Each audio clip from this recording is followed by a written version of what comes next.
current technologies as they're being developed and rolled out are entirely too much like what the transhumanists have dreamt of, because it's very much akin to Satanism now. Welcome to the show that the fact checkers warned you about.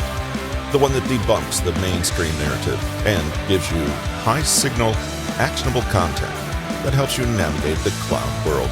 It's Bomb Thrower TV with your host, Mark Jeftovic.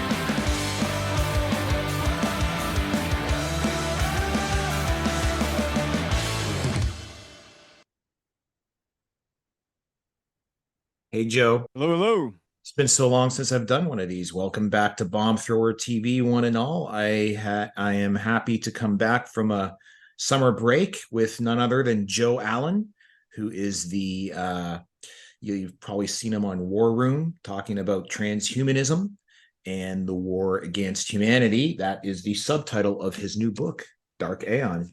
It's a monster, but I didn't realize how big it was when I was reading the Kindle. Anyhow, that just dropped. It came out in Canada just in the last week. It came out in the US over the summer. And we're going to talk about transhumanism, what it means, what it's all about, and what the implications are for us mere mortals. Joe, how are you? Welcome to Bomb Thrower TV. Good, Mark. How are you? I'm doing great. Thank you. You want to just start off with basic background, how you came to end up writing this book and be where you are today? I know you've got an interesting background in the music industry, which I can appreciate, being a failed musician myself, but you had a different path through that. So tell us a bit about that, and then we'll get up to speed. Yeah, leading up to the process that really produced the book, I worked as an entertainment rigger for, you could say 20 years, but for 15 solid years in my professional career. And I would say that probably gave me a very good indication of what happens when you deploy massive, sophisticated mind control systems all over the planet. And going from there, I went back and forth between the arena and academia. In academia, I studied comparative religion, evolutionary biology, and then for my graduate degree, I studied cognitive and evolutionary science as they pertain to religion. That's a whole other conversation, but it certainly informed the way that I view transhumanism. Many transhumanists would openly say that their belief system is, in fact, a religion. Some have actually got tax exemption because of that. But it definitely shaped the way I think about not only transhumanism as a series of ideas, but also technology itself and how it comes to slide quite neatly into the cognitive biases that religion occupies. But it was really the last 2.5 years working with Steve Bannon on the Warroom. For 2.5 years, I have really done nothing but absorb transhumanist philosophy and cover the latest technologies that correspond to that philosophy. And that really is what culminated in Dark Aeon. And from this point, I am simply hoping to make the case that this techno religion is having a profound impact already. It will continue to do so. But after that, Mark, I think maybe I'll go back to the realm of the humans. Okay. Well, it's through Steve Bannon that you and I met, because I originally met Steve also on the transhumanist theme. I was supposed to be writing a book about what I called the dangers of techno-utopianism, of which transhumanism was like one out of 4 elements. But I was really more concerned about just the whole technocratic mindset, this belief system that expert managers and technocrats can actually massage reality and govern it according to their whiteboard models. And that's one of the things that stood out from your book as I read it, because I looked at it all as this is Tower of Babel material. This is humanity peak hubris. This is this belief system that we can master every moving molecule of our ecosystem and universe and govern it through software and algos. You're calling this transhumanism specifically a war against humanity. Do you want to elaborate on that, on the difference? Sure. Much like the title itself, Dark Aeon, it has a double meaning. Transhumanism seeks to go beyond the human, right? It's transhumanism is the desire to use technology to transcend our biological and social limitations. In the process of that, the concept of the human as we are now, whether you stick with just the physical human or you explore the idea or adhere to the idea that we are much more than our bodies and are in fact souls, transhumanism is a spiritual and psychological war against our humanity, what we are, the definition of humanity, the continued existence of humanity as we are. But there's also a strain of transhumanism, the post-humanist strain, which seeks to completely move beyond any traces of the human if necessary. They believe that artificial intelligence and robotics, nanotechnology, that all of these will make way for a life 3.0, an evolutionary competitor. And we can either become something like a parasitic tapeworm living inside that machine, or perhaps we'll be dispensed with entirely. You know, by the end of the book, I go into some of the ideas that came out of the transhumanist movement that indeed, if the machine doesn't kill all humans, humans will kill each other in order to build these machines. And those who are willing to kill others in order to build the machines do so with the implicit knowledge that the machine may in fact have no use of them. If all this sounds like some sort of mythic story, it's because it is, and hence the religious element. We're talking about prophecies, and prophecies that have not in any way been fulfilled one-to-one, and I would argue that no prophecy really is. But there have been enough fulfillments of the transhumanist prophecy that are pretty undeniable that I'm very uncomfortable about where things are going to go. Not necessarily because I believe any one of the many transhumanist scenarios, but because the unintended consequences of any of these technologies we've already seen have been horrific and will probably be much more horrific. And then you also just have the notion that even if it's a partial approximation of the realization, right?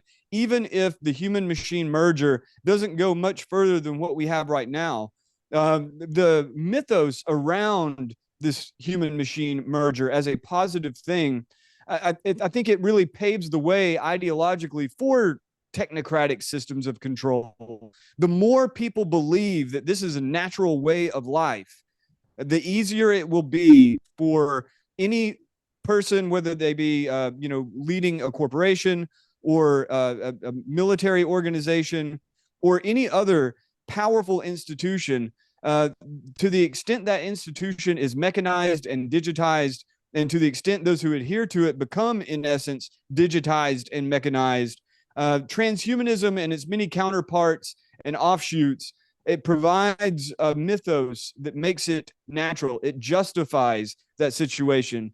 And while I would definitely separate out as you do, the idea of technocracy from transhumanism, they're friendly bedfellows.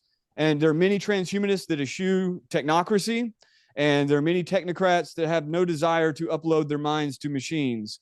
But the connection is direct between the two worlds, and many of the people who occupy those spaces occupy both spaces.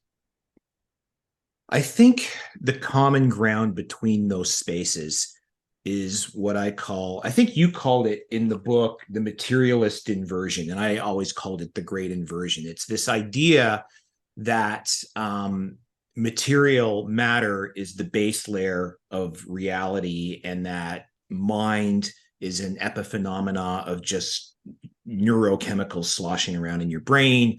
Consciousness, at the logical extreme of that argument, consciousness is really an illusion because it's just the result of synapses firing.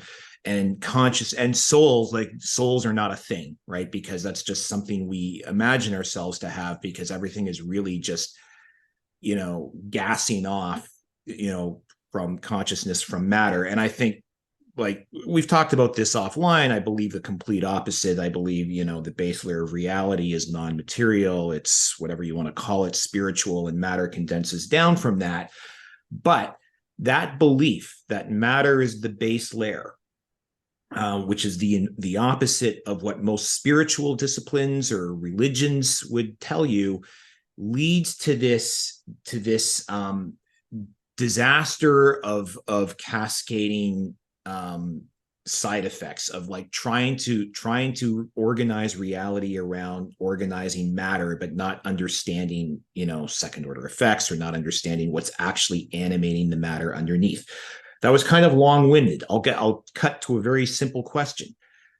A big cornerstone of all of this is AGI, right? General artificial intelligence, which I think, because of my view that this is a big inversion, a big mistake, AGI can never happen, right? And because it can never happen, a lot of these transhumanist ideations are impossible to ever occur.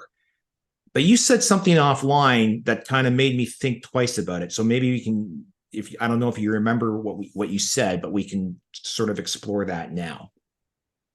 Sure. Yeah. It's a big theme in the book, and that inversion that you're talking about, you could say, as an idea, right? The idea that consciousness arises from matter.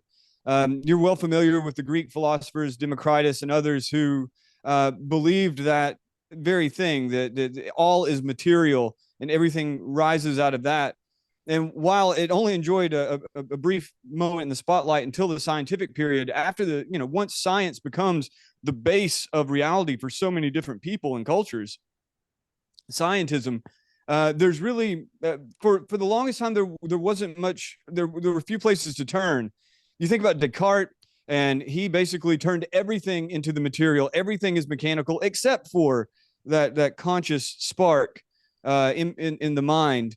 But eventually, obviously, many neuroscientists began to chip away at that, and now we have philosophers like Daniel Dennett, or hucksters like Sam Harris, and many others who believe that the consciousness is just an epiphenomenon, that we are just going for the ride. We aren't even making the decisions. There's not even a free will attached to this consciousness. It's just we're watching it happen. We think we're making the choices. We're really not.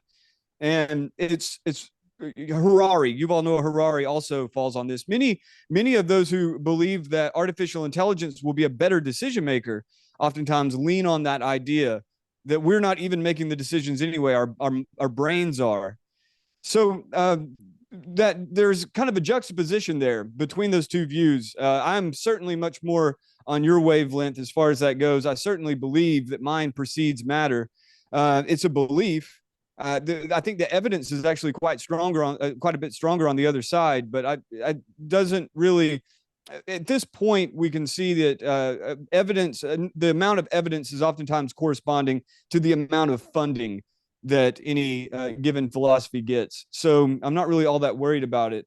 But you've got that dichotomy, right? You've got the dichotomy of the idea that all emerges from mind, and that's the basis of pretty much every religious system on earth. God spoke the universe into existence, or in the case of Buddhism, all is mind, and Buddha descended from Tushita heaven in order to deliver the enlightenment to that all is in fact mind. You've got in Hinduism the idea that one of the many creation stories that Vishnu has dreamt this all into being. We exist within the mind of God, and on, so on and so forth. The materialist inversion of that, though, is it goes the other direction. Now evolution is driving blindly up beneath us. It's based on a series of rules, and as those rules shape matter coming into being and energy coming into being, from that as an epiphenomenon, you have mind. And transhumanists want to extend that out to the point, as you noted, at least many transhumanists, not all, so that you have artificial general intelligence, the mind that preceded all existence in the traditionalist way of thinking, is now to be created. You're going to bring it into existence with this godlike system, whether it's at Google, whether it's at OpenAI, or whether it's a small outfit like Singularity Net That's the idea. We'll create a god, or maybe we'll create gods, and we'll all live underneath these polytheistic algorithmic beings. I think that's actually quite likely. In fact, I would say we already live in a system in which much smaller gods rule many elements of our society. That so many, in fact, that it's almost to the point where you think maybe this is never going away. I don't think so in our lifetimes, but maybe this will continue going forward. I have faith that it will fall on its own weight. But just to close all that out, so you've got those two ideas, right? And this idea of artificial general intelligence. Well, there are many who don't believe that artificial intelligence even needs to be conscious in order to get off the ground. They simply believe that the calculations themselves, the intelligence itself, can exist without consciousness. And there is merit to that. So you think about a calculator. This is the example I use a lot. If I could do calculations in my head at that speed, you would be like, wow, Joe is very smart. Even if I was stupid in every other aspect of my life, if I was like Rain Man.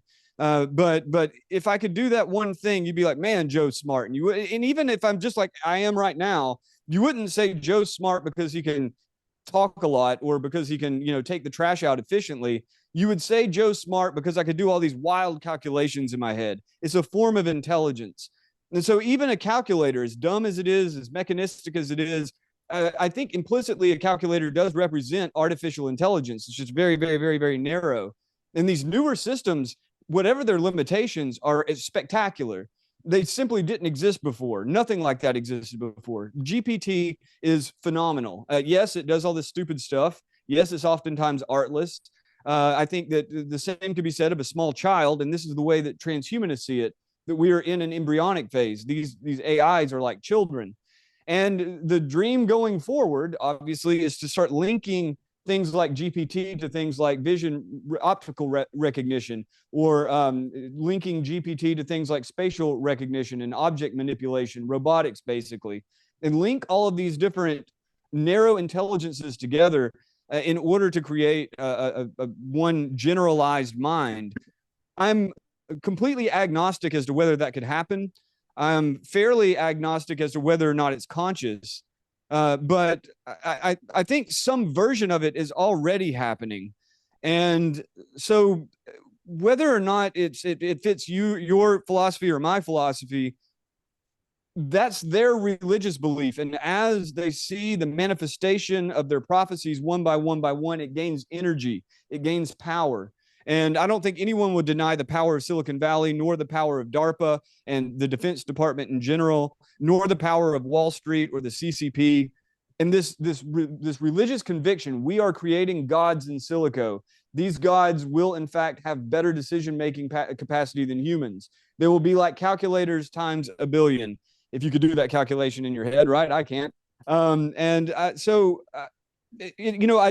In one sense, I think it's very, very important, these questions. Is it conscious or not? Is it actually intelligent or not? Is it like a human or not? Those things are really, really important. But on the ground, what's going to be most important, I believe, on the ground is going to be how many people believe this. How close is that approximation to their to this expectation? How close to that will the machine actually come? And if it comes sufficiently close to inspire mass belief, well, then you have a religious cult that they can actually call fire down from the sky. It may not be a one-to-one precision strike every time, but they can call fire down from the sky. It's quite alarming in the long run, maybe the short run. It's very eschatological. I'm probably mangling the word, like the singularity is the end time, it's the jubilation, it's the awakening, or it's the return of God, really. But it's very, it's a material bastardization of the entire mythological construct that exists in so many different religions. Whether it matters if these things become conscious, I think there's this underlying assumption that either they are already. We've already seen some people saying that. You mentioned the one Google engineer in your book, but if they don't assume that it will attain consciousness or become conscious and sentient, it almost makes no sense to go there, because then we're literally overtly saying we're going to hand over our entire agency to something that's like a can opener. It has no sentience or understanding of it. I'm thinking, you mentioned something that I have so many notes from what you said that I'm trying to just hold the thread together coherently. There's a Klaus Schwab quote. I can't remember if you mentioned it in your book. I mentioned it the other day in something I was writing. He wrote in 2017 at a Davos meeting, he was talking with Sergey Brin from Google. Yes. Yes. I'll just read it out. I might just splice in the actual quote when I edit this. The technology now is, and digital technologies mainly have an analytical power. Now we go into a predictive power, and we have seen the first examples, and your company very much involved into it. But then the next step could be to go into a prescriptive mode, which means you do not even have to have elections anymore, because you can already predict, and afterwards you can say, why do we need elections? Because we know what the result will be. I'll let you just, comment on that kind of religious belief in these algos that we already know aren't closely, like, as near effective as we think they are. Yeah, it's going to be a real shit show, I think, as it already has been. Even, the big problem is that a lot of those models do work, especially in engineering. In biology, it becomes trickier, more faulty. Once you get up to things like social network prediction, it becomes even faultier. So that would be what you're talking about there, predicting the social sentiment or the political sentiment in the populace. And the idea is that, and it's a very common idea among, techno-futurists, transhumanists, so on and so forth, this idea that as the models get better and better, as they become more and more predictive, if you went, say, 5-10 election cycles, and before the cycle you had an algorithm that predicted how the vote would be tallied, and every single time it was correct, the idea is, well, wouldn't you then reach the point when you could just dispense with the election entirely and just rely on the algorithm to shift government policy? A lot of people are talking like this. Already you've got that fucking idiot Kevin McCarthy talking about, this is going to, either we can stand in the way of it, or we can facilitate it, however he put it. And he goes on to talk about the efficiency in government could be increased, that the efficiency and effectiveness of how we respond to the will of the people and all that. These dum-dums would probably line up for Algocracy. And that's what, that's the term that Avore Morik really turned me on to it, and it's stuck in my mind ever since. Nick Bostrom writes about it, and others. But this notion of Algocracy, many people criticize it, many people openly want it. It's the idea that as these algorithms become better and better, we will either openly be ruled by them, or will be implicitly ruled by them, so that even the decision makers ultimately make their decisions based on these algorithms and the models of the world that they create. And Algocracy, we already exist in a soft Algocracy.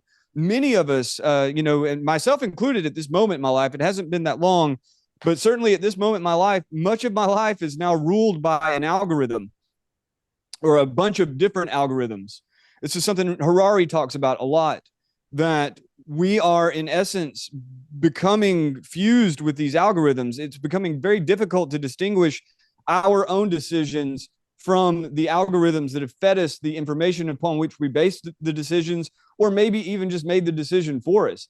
Your calendar, your boss put something in your calendar. Now that's your behavioral pattern going forward. And there are many, many, many such cases. So when Schwab talks about, the idea of prescriptive algorithms rather than descriptive, we already live there in many ways, but he's talking about the extreme. And, Schwab, everybody talks about Schwab. You've made this point many times too. It's just really important, I think, that people will understand.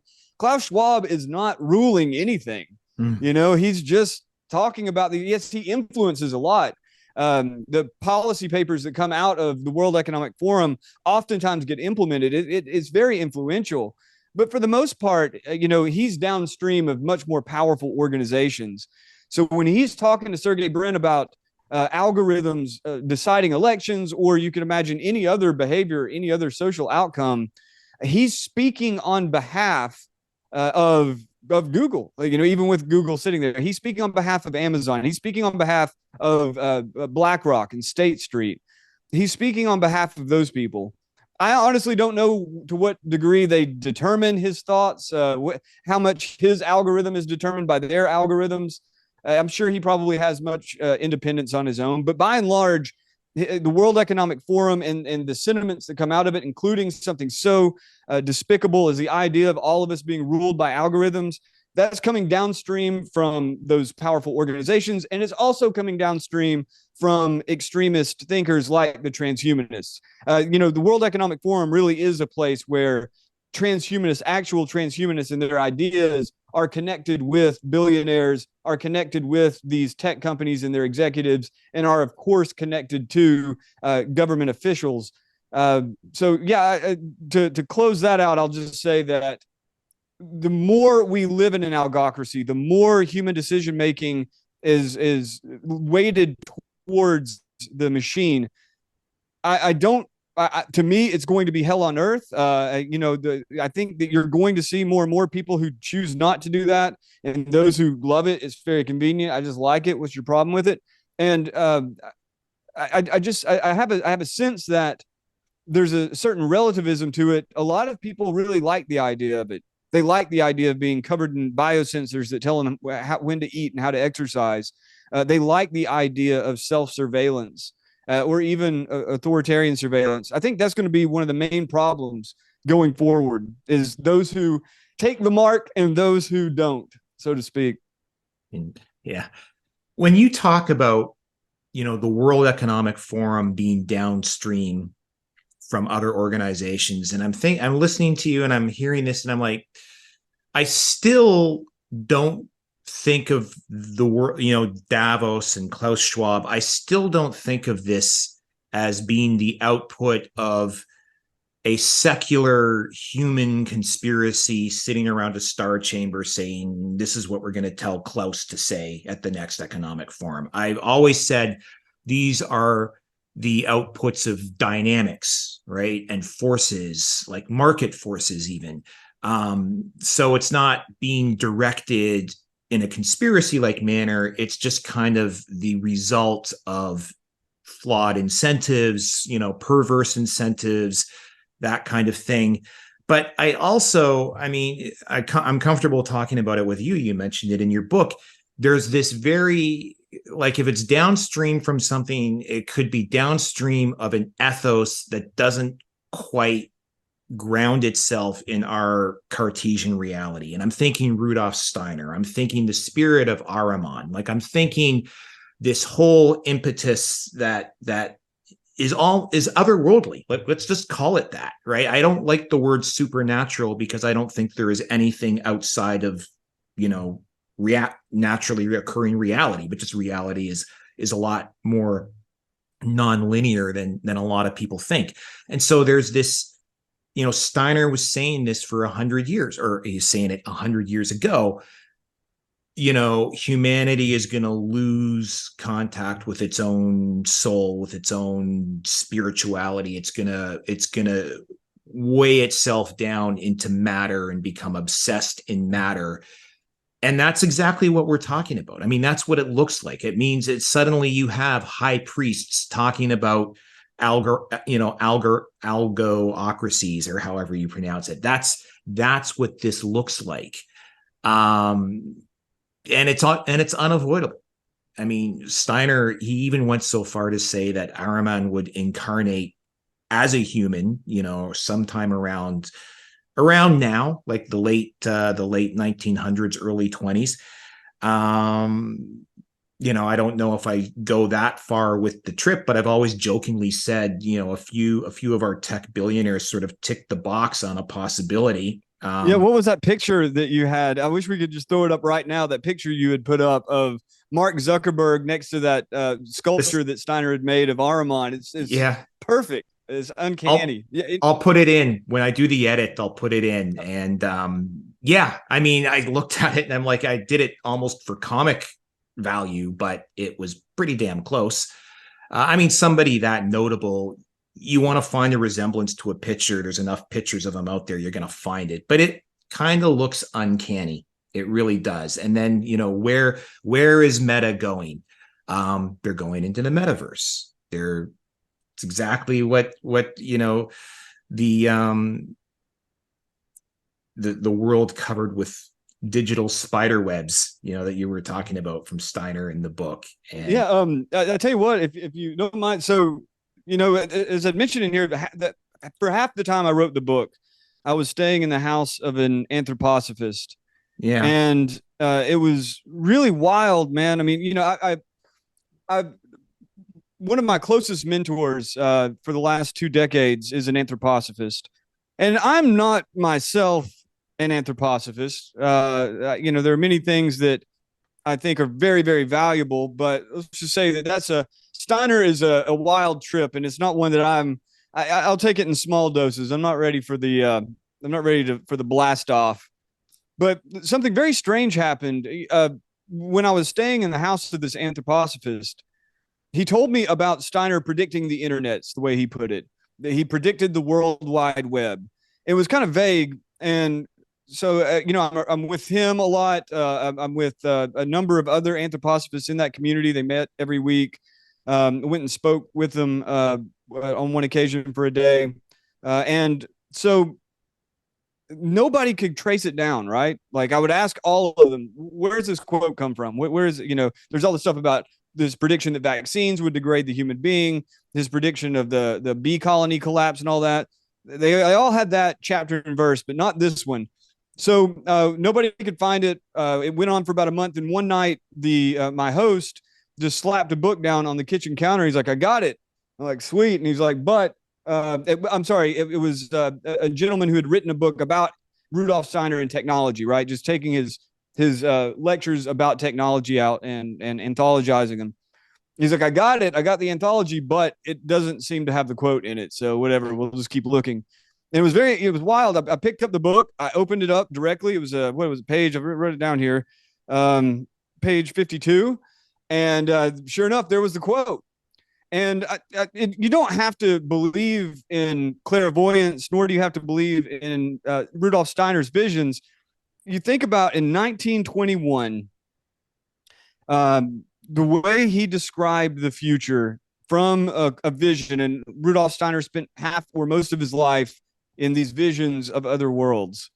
And I'll just read a little bit of it to give you a sense. You've already read it, but to give the audience a sense of why it's so wild that someone in 1921 would be dreaming this stuff up. He said, for the concrete implication is that the intellectual shadow-like thoughts spun inwardly by human beings today will one day cover the earth like a spider's web. That, just as you described, that thoughts will be materialized, mind will come into matter, and they'll cover the earth like a spider's web, like a worldwide web with a web crawler and everything. But then he goes on, and he says, from the earth there will spring forth a horrible brood of beings. In character, they will be in between the mineral and the plant kingdoms. They will be beings resembling automatons with an overabundant intellect of great intensity, not unlike an AI. Along with this development, which will spread over the earth, the latter will be covered as if by a network or web of ghastly spiders possessing tremendous wisdom. Maybe you could punch in your question into a search engine to get that wisdom. Who knows? Yeah. And in their outward movements, they will imitate everything human beings have thought up with their shadowy intellect, which did not allow itself to be stimulated by what is to come through new imagination and through spiritual science in general. As it is covered with layers of air today, or occasionally with swarms of locusts, the earth will be covered with hideous mineral plant-like spiders that intertwine with one another most cleverly, but in a frighteningly evil manner. To the extent that human beings have not enlivened their shadowy intellectual concepts, they will have to unite their being not with the benevolent entities who are seeking to descend, but instead with these ghastly mineral plant-like spidery creatures. Spidery creatures on a web made of thoughts full of wisdom that human beings will be forced to merge with. It's a very familiar theme, conjured up in his imagination anyway, 102 years ago. Pretty wild. Yeah, I've interviewed Gary Lockman a couple of times because I did some of his audio books, and he called that the angel of the library, right? Like you've got piles of books all around you, and suddenly you just pick one off the shelf, and there's the passage you need to find. It's right there, you know. Was that book the Electronic Doppelganger by any chance? It's No, called... it's the title of that collection is Mystech. Okay. MYS, then capital TE, Mystech. Kind of a play there. Anyway, he's actually a programmer. He's a technologist himself. I think he was a programmer and then a business owner in the IT industry, but became an anthroposophist and began doing collections like that. Yeah, it's fairly new. I mean, that quote, someone had brought it up to me maybe 2 months ago or something like that. So I don't think they got it from him. Yeah, it's probably all over the place. You know how Steiner lectures are. They're so widely diffused, and there's a million different combinations. His idea, though, Steiner's idea of Lucifer and Aramon and Christ as the balancing principle. Again, that's not. I'm very comfortable imagining the universe from another person's eyes. It doesn't bother me any if someone believes something completely different from me. I don't believe exactly that, but there is a tremendous insight in it. You know, the idea that Christ represents the spirit, this purity that is descended to earth to help unite human beings, to bring us out of, if not enslavement, certainly entanglement with the material. There's a Gnostic element there, but Steiner, you know, he wasn't a Gnostic. He was aware of Gnosticism. He was not a Gnostic, but there's an element of it there. But then that description, rather than this one evil, this description that the evil has a multiplicity in it. And on the one side, you've got Lucifer, and the Lucifer is that youthful, energetic, arrogant energy, the energy of growth, of power, of selfishness. And then the from there, the calcifying power of Aramon, right? That calculating, the overly intellectual, that manipulative, that controlling element. The calcifying element, as Steiner would say, the death principle. And it's actually, to me, a very, I think even if I don't spend my day looking for Aramon and Lucifer, as a categorization of reality, I think it's actually really compelling.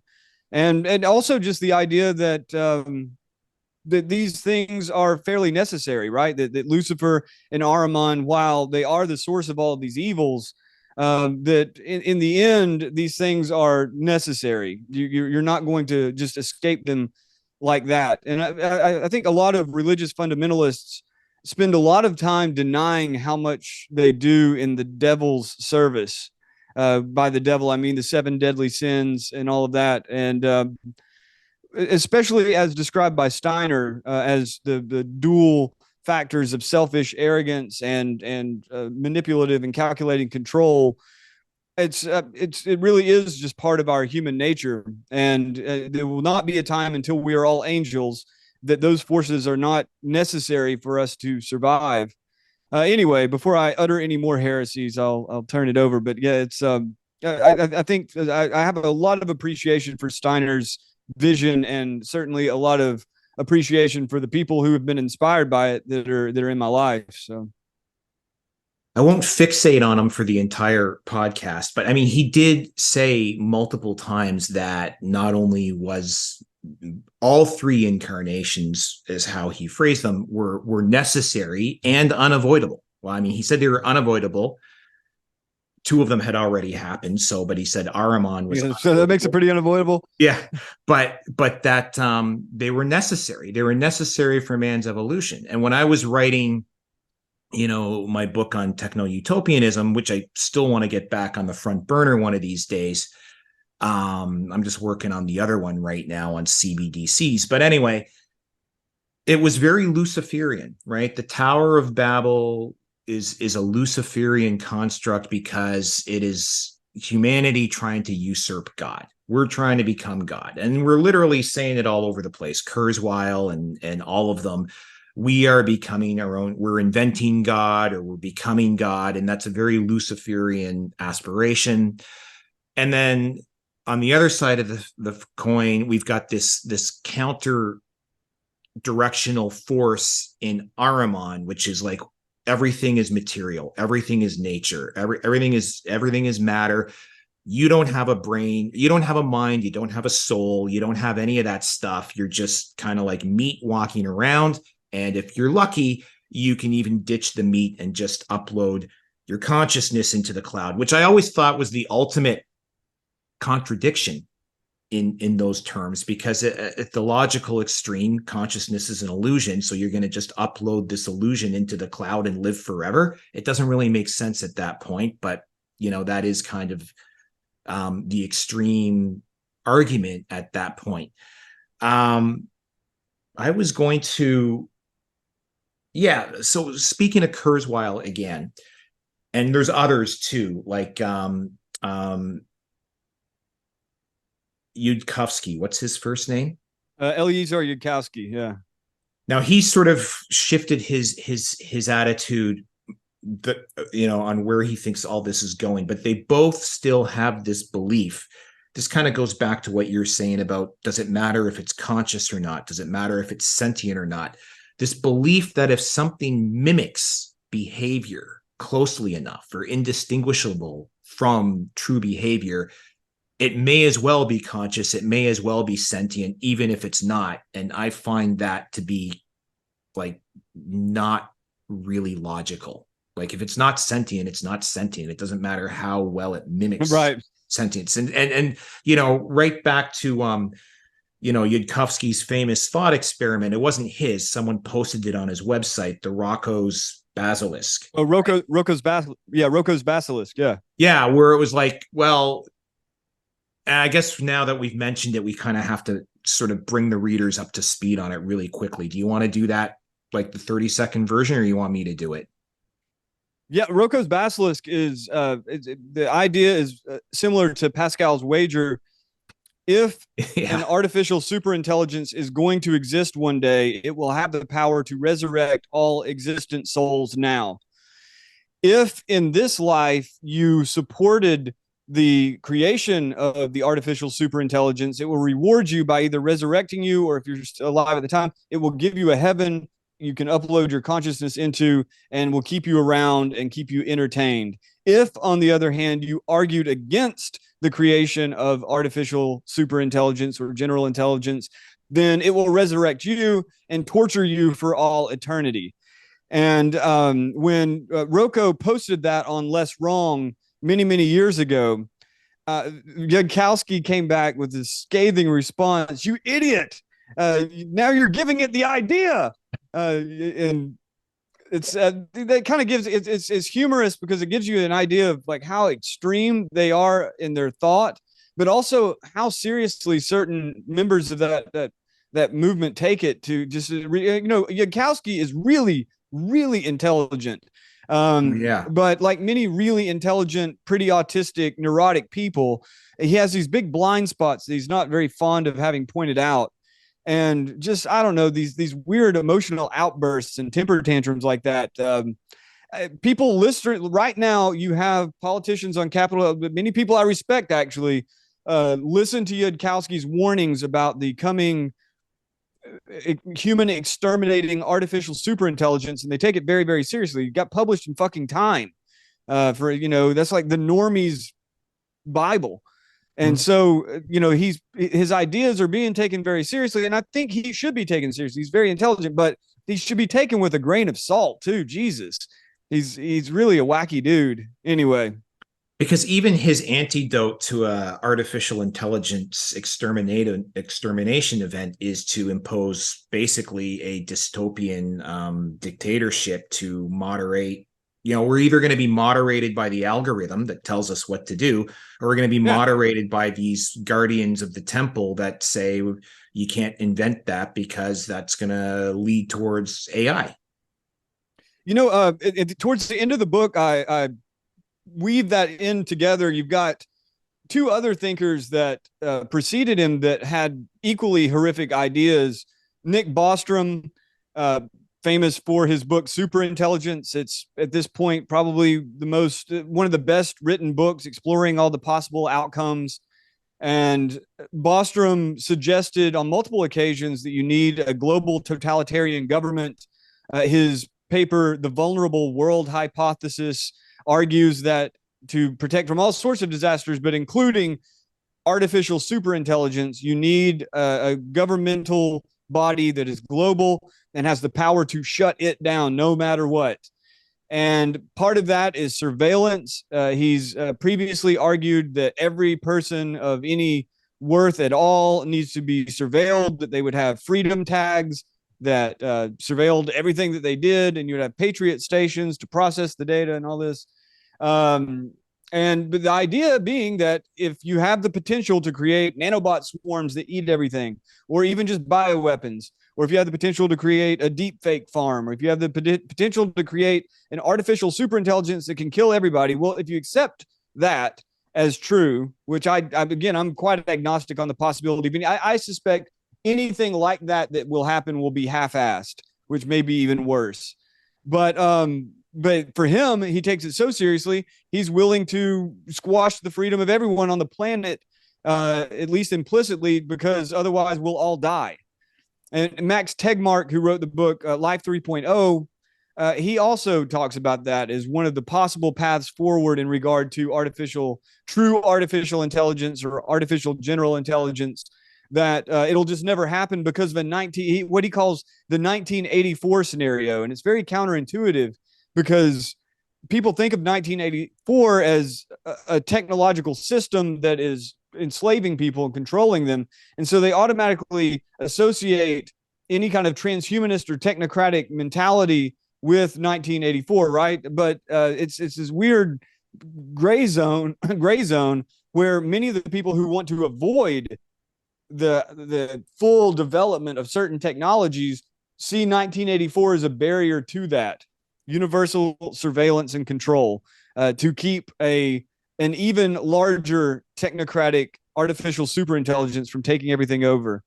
Yeah, it's a strange landscape, and I can't say I enjoyed writing this book, but I will say that exploring all these people and their personalities and weaving them together, there was a little bit of fun involved, a little bit.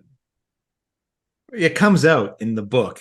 It's really like, it's an entertaining read, because sometimes you read a book and this is not the case with yours, that there's these attempts at humor that are just kind of like, I wish they weren't trying to be funny and would just stick to the subject matter. But you're really witty when you write. Like, I just find it like it's a treat reading your book. I might even have I appreciate that, Mark. Yeah, I might even have a couple quotes here, but I can't find them off the top of my head. The whole let's build a totalitarian state to prevent an AI, the exterminator, Skynet. I mean, people are proposing the same thing for climate, Yes. alarmism. And I don't mean to get too far off the beaten path here, but the whole degrowth mantra, I just sum it up as degrowth is communism. But, that same, we have to take away everybody's freedom so that we can all live in this uniform level of impoverishment and misery, so we don't have this worst case scenario of, we heat the world up to whatever we think it's going to do. It's really not that far off the path, even though right now I'm not aware of any major modeling system that seeks to unify the climate modeling with social modeling and all of that would be used in a way to, as a kind of social credit score. But the intention intention is absolutely there. 1,000% the intention is there. Bill Gates is talking about this. He talks about it all the time. And people at the World Economic Forum, if you just kind of search through the articles and things like that, their white papers, it comes up a lot. We will use artificial intelligence to surveil what energy is being used where, and we'll also use artificial intelligence to police the system and, maybe, take your credits if you're using too much carbon or putting out too much carbon, things like that. I've yet to see like this master plan, like, okay, this is what we're going to go with. But you see all the inklings of the ideas coming in, and a lot of coders are modeling right now climate change and modeling the industrial system for the output. I think it's probably only a matter of time before something like the Chinese model is put over many nations in the West. I mean, arguably it already is, but in a fully digital form. In a Chinese sharp-eyed, shitty, I almost said shitty brain, city brain, the sharp-eyed city brain model, where you have ubiquitous surveillance and data centers that are dedicated to raking that surveillance data over with algorithms, identifying who the evildoers are, the miscreants are, and then an automated system to punish or reward them. I think that's pretty likely in the U.S. The ESG and all that is a kind of precursor to it. So it does. These concepts can be tricky because, are transhumanists pushing to have everyone under control, under the government's thumb for climate change? As a whole, no. Many transhumanists want to see the government done away with by and large. Transhumanism, by and large, at least my reading of the crowd, by and large, is much more libertarian than authoritarian. But it's ironic because underneath that libertarian spirit, you see the same people arguing for individual liberty and morphological freedom and all that, dreaming of a world of hive minds. So that, with all that individuality, it ends up just fusing into this collective hive mind, whether you're actually uploaded or you're just directly connected with your brain.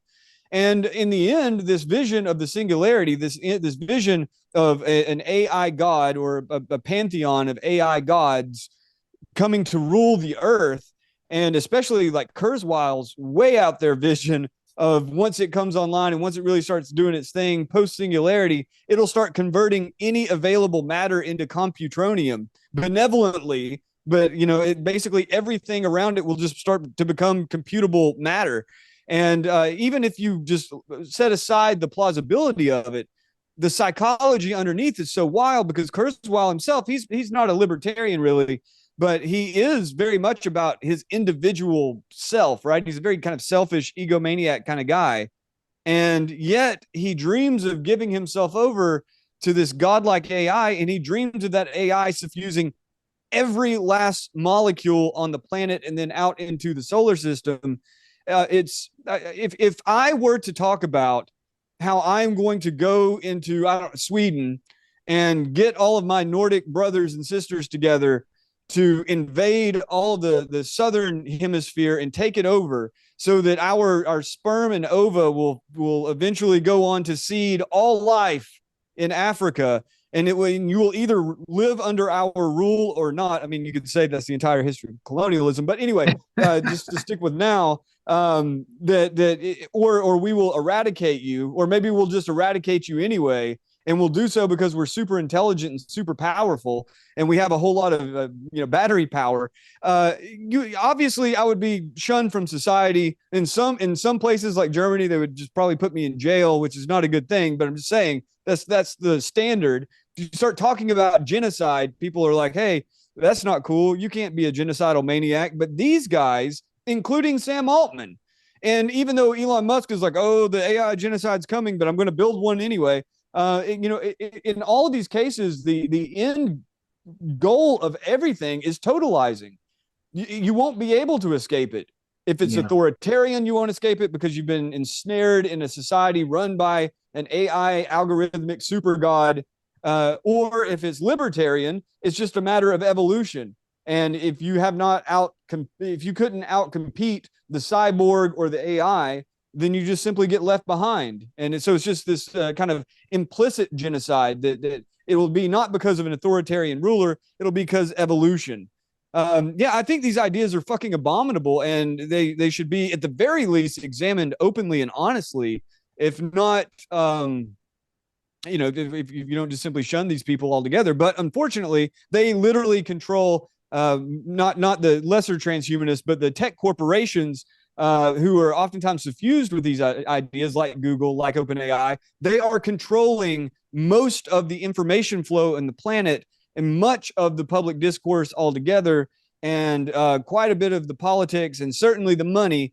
And so, you can say, hey, they're driven by an implicitly genocidal idea all you want. In my experience, it's at least so far, it's not getting a whole lot of traction.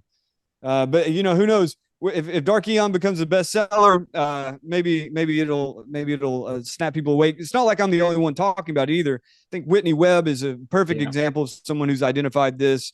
Patrick Wood, yourself, John Kleisick, even what's that cat's name? Does the great videos, lives in Japan. Corbett, James Corbett, is it? Anyway, I've seen a few of his videos. He's been around a long time, and he's definitely on it. But yeah, it's crazy, Mark, that we live in a time where it's fairly openly discussed that human beings are a stepping stone evolutionarily, and we're to be replaced. And then the soft side of it is, oh, don't worry, you're not going to be replaced. You're just going to become a symbiote.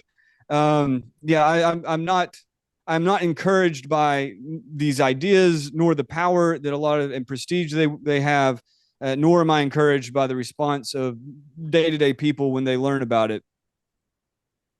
When I was reading Kurzweil's "The Singularity is Near," and how you described how he thinks once this happens, it's going to animate all matter. And Kurzweil, he actually has a whole section in the book, as you're aware, but like a lot of these transhumanists, singularitarians believe that the universe is inanimate. Like we're the only living things in the universe through some pure fluke. It's that materialist inversion that thinks that because of a special collision of sludge, we became alive, and this has not happened anywhere else in the universe. And so we're going to animate the entire universe with this created life that we created post singularity. And I'm reading this and thinking, this is exactly the plot line of Werner Ving's Fire in the Deep, the pestilence that's ripping across the cosmos. That's it. I haven't read it. Oh, so it's basically supercomputer gets revived by archaeologists. It unleashes a super AI that just basically starts converting the universe into these, computrons, except the big difference there was the universe wasn't empty. The universe was teeming with life that was saying, wait a minute, we don't want to be converted into computrons. And so it was like this war against this super intelligent pestilence. And I'm reading Kurzweil's book and I'm like, this is what he's advocating, basically. Yeah. It's, that we create the pestilence. But let's wind it down with you touched on it a bit with these corporations, right? Like the Googles, the Metas, that you called it the transhuman industrial complex in the book. So let's take a look at them before we wind things down for today. Sure.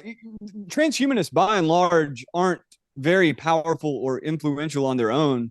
Their power really lies in the clarity of their ideas. Some of them are crazy and ridiculous, such as Kurzweil's desire to seed the entire universe with computronium. But in the near term, I'm one reason I'm so disturbed not only by their ideas but by the current events is because current technologies, as they're being developed and rolled out, are entirely too much like what the transhumanists have dreamt of. And I try to make it clear in the book, hopefully it came across, there are many, many different ideas boiling up. These are many different futures. Just as we have many possible futures we may go into, they are generating a lot of different versions of it. But the common denominators of human AI symbiosis, of a kind of cyborg norm, whether it's implanted technology or just something that you can put down anytime, that you have developed a symbiotic relationship with it, not unlike those birds that land on the backs of rhinos that eat bugs off of them. That would be us eating little snippets of memes off the back of this big rhino.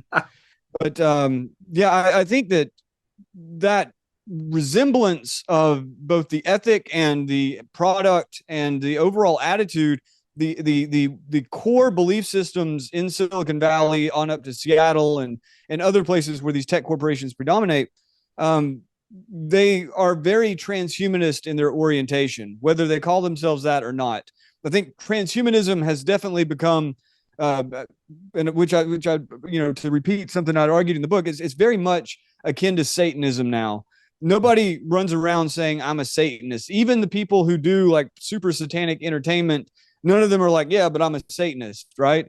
You just simply, it's left to be inferred. And I think that the transhumanist orientation in these corporations, be it Google, be it OpenAI, be it Elon Musk's mini projects, or be it DARPA and other elements in the U.S. military, it's very clear that either they both converge, they were reading the same sci-fi, they both converged, or they're inspired by the transhumanists. On occasion, you'll have some, like, for instance, the author of Internet of Bodies, published by Rand Corporation. It was written by Mary Lee. I believe that was the one where they actually use the T word. They actually say transhumanist. Very rare. But in short, the way I see this system, this transhuman industrial complex, the way I see the system is that these ideas long preceded the actual events, the reality. Mind preceded matter, if you could imagine, right?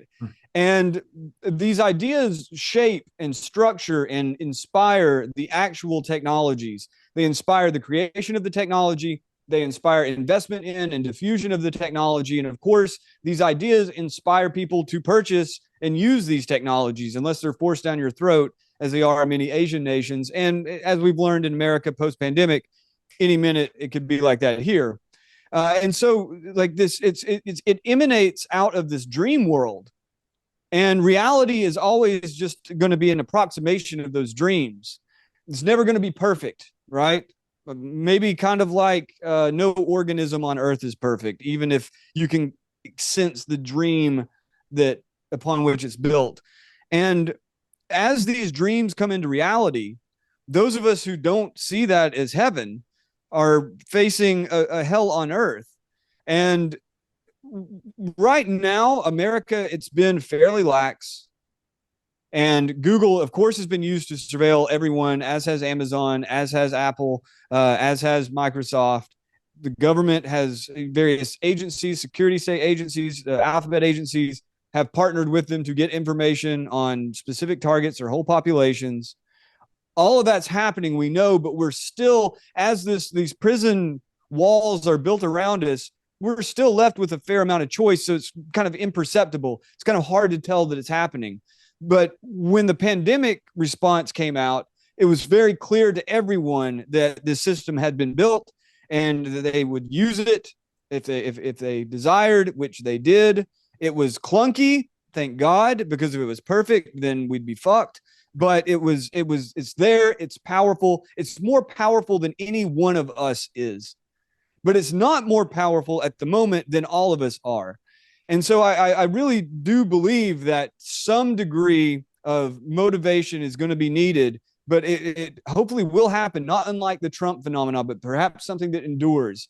If you're aware that the most powerful corporations and militaries on Earth, at least some portion of the people of influence or even in leadership there, believe that we are stepping stones in evolution to be replaced by fucking robots, then and as your reality more and more fills up with their devices, and as your life is more and more surveilled and controlled by their algorithms, there's really only one choice. There's two choices. One, you can bend over and take it right there, or you can do everything possible in your power to exert your own will over that system.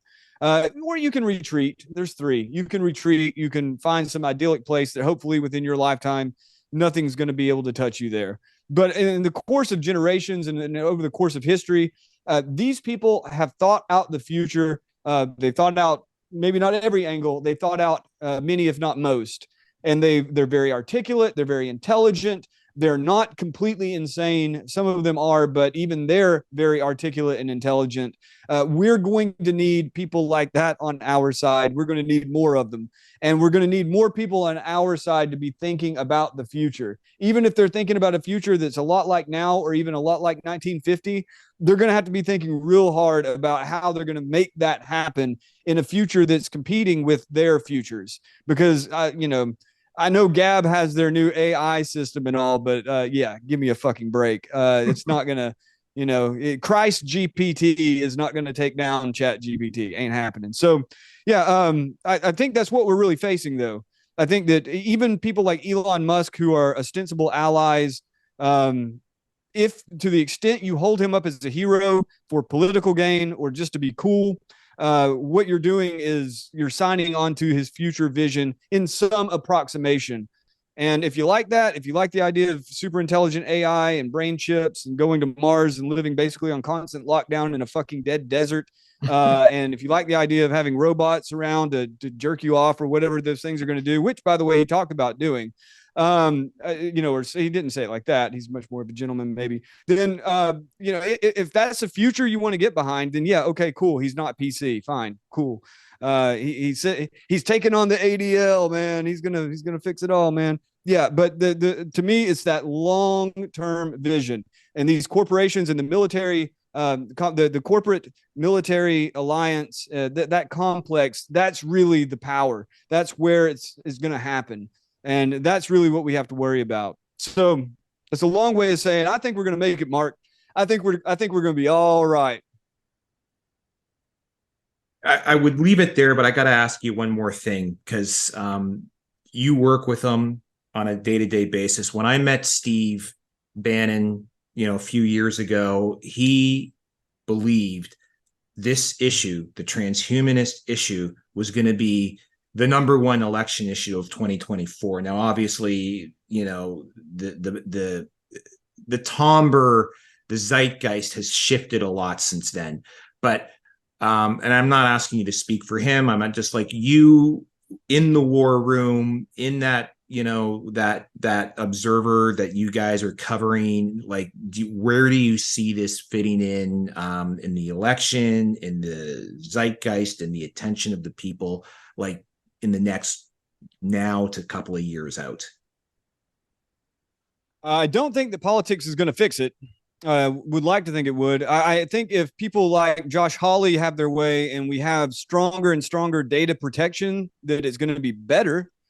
I think Josh Hawley has his head wrapped around this pretty freaking well. And I would, and there are others too. Amy Klobuchar, oddly enough, she understands a lot of the stakes. So the more that you have people in Congress that are able to break out of the normal, like, oh, is it billionaires, or are they doing a socialism, or, and really see it for what it is, the technological is in fact independent of all of these ideological problems. And that if you end up with a right-wing singularity or a left-wing singularity or some, gay ass, libertarian singularity, all in all, it's going to end up with human beings fusing to machines. And if it's pristine and perfect, then that's hell. And if it's not pristine and perfect, then literally we're just going to be, mangled automatons with like really poorly wired trodes in our heads. None of it sounds good to me. So the more people in Congress are at least aware of the underlying agendas, the more prepared they're going to be to respond to them. But you know how it is, legislation, it's not enough.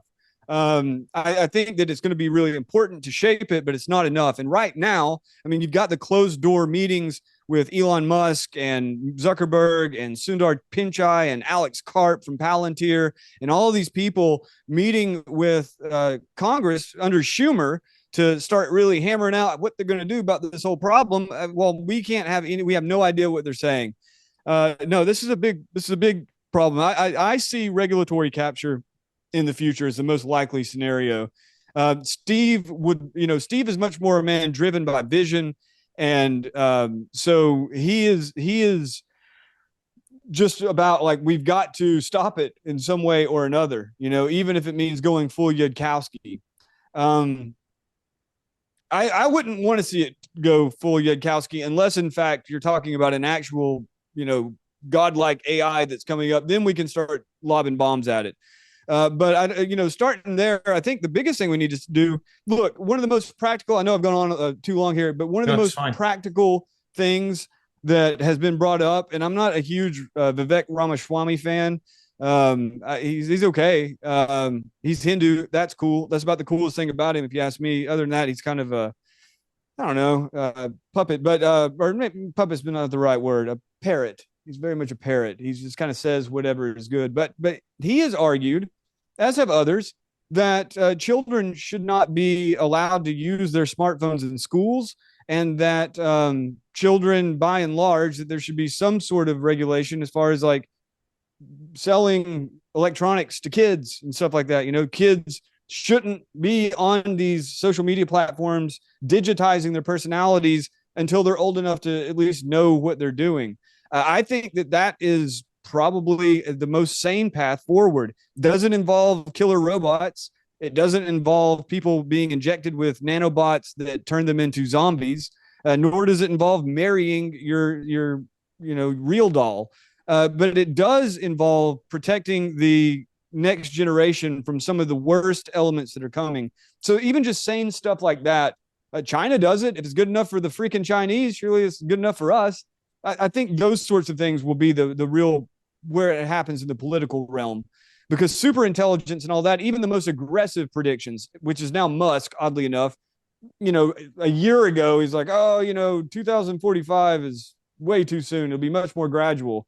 Now that he's getting in the AI game, the singularities coming in the next 5 to 6 years. Make of that what you will. I don't know what his calculations are, but that's still not going to be 2024. I do think, though, that a lot of traction will be, you'll have a lot of traction on these technological issues, including AI.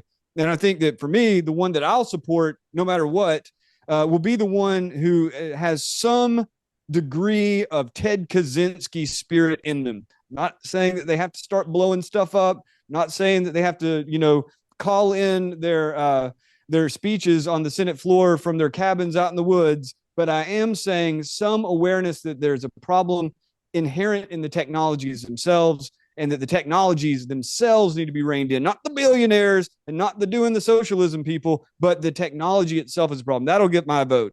Unless it's that shrill Pocahontas woman, I have a hard time there. She's super smart, but Liz Warren? Pocahontas, yeah. Liz Warren.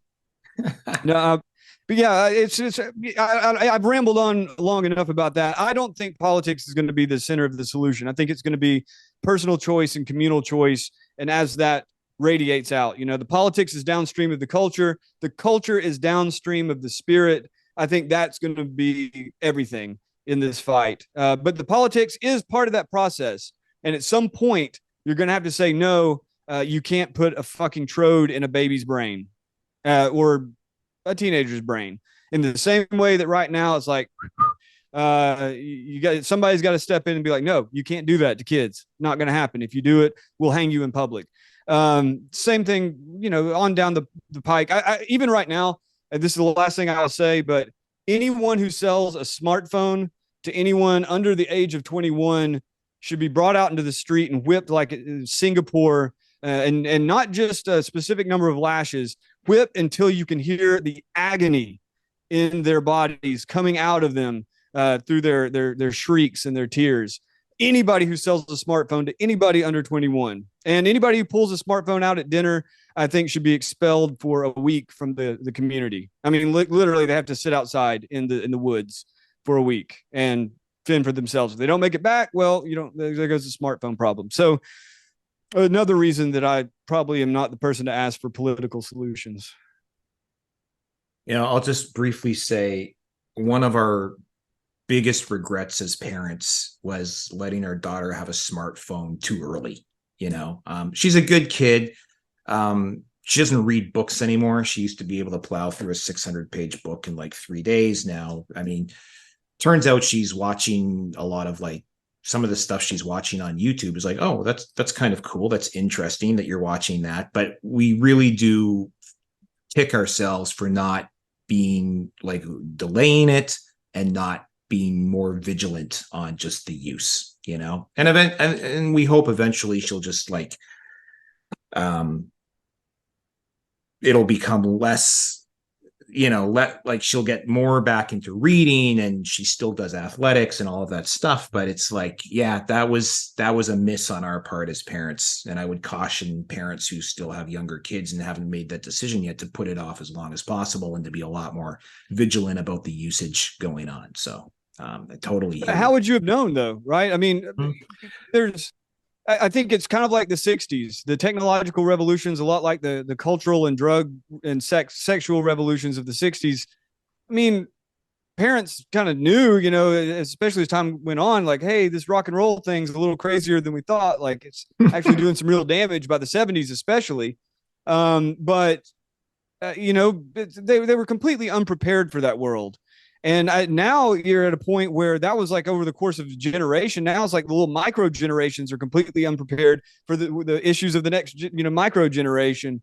So, what happened here? So she got her first smartphone, and then like a year later, COVID hit. And in Canada, like she was home for 2.5 years, and it was like, man. Okay, just, like I got to work, just, okay, do whatever, and she was doing Zoom school and stuff like that, and she did well at it, but it was just kind of this conflux of events that by the time it's like, okay, kid, the pandemic's over, crack a book, get outside, go for a walk. It was like this behavior had become kind of entrenched, and, a great reset.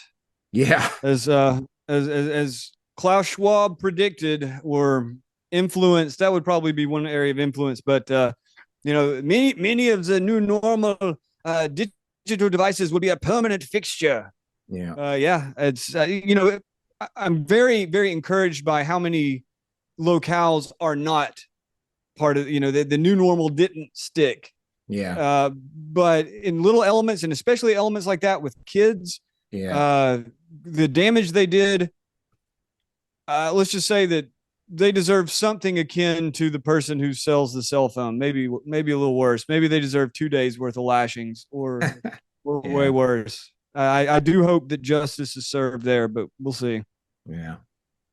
Okay, Joe Allen. The book is Dark Aeon, Transhumanism and the War Against Humanity, available at all the usual places. And then you've got a blog going, and why don't you tell people where to keep track of you? Yeah, you can get it also too. Dark Aeon is available as, if you're just a listener, Aeon. People get confused. Dark Aeon, Aeon, but it's also available at Skyhorse Publishing if you want to go direct to the publisher and go around any of the other, the Amazonian beast. Yeah. But and then you can find my writings I'll start slowly but surely putting stuff up again. Maybe by the time you actually see this, joebot.xyz, find links to the book there. And Mark, I really, really appreciate it, man. Fantastic. Yeah, I mean, it's been too long. We bumped this a couple of times, so it's great to finally do this. And I'm about halfway through, and I'm just enjoying reading this so much. So great work, and we'll do this again sometime. I appreciate it, brother. I appreciate it. Maybe next time we'll talk about the axial age. That's chapter 13, the transhuman axial age. But okay, there's a lot of things I wanted to get to, like the Art-elect wars and all of that stuff. There is time on down the road. If we're not fighting side by side in the trenches against robot warriors, then maybe we'll be here. Yeah. All right. Take care, Joe. Thanks a lot, brother, man. Okay. Bye.